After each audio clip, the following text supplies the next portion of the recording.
Mahoni na Lion.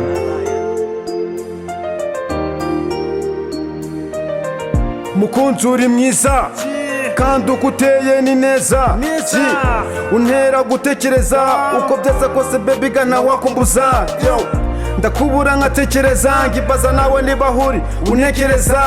Nukuri twa dukino twari twiza twacaga ku bantu bakavuga ngo dore twatwana, dukundana duhorana kandi duteganya no kuzabana. Nubwo bavuga ko nabirenze baby ga nje mbona ubarenze, utuma ngora mu nganzo sukubesha baby ga utuma nzoza ikingano. Ngaho ngwino duhoberane imitima yacu ikomeze isabirane. Bya bihe twagiranye nukuri byari byiza, abantu bose barabishimaga mama.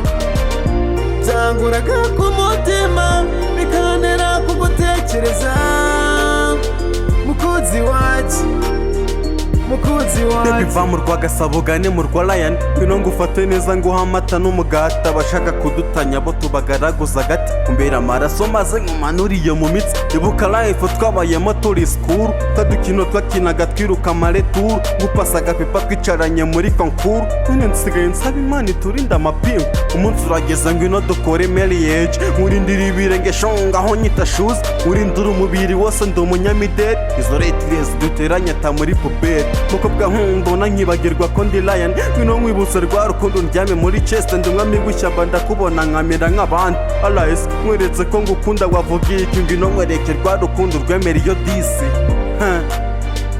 Baby ga ngwino nkwereke rwa rukundo rwemera iyo disi. Bya bihe twagiranye nukuri byari byiza, abantu bose barabishimaga mama.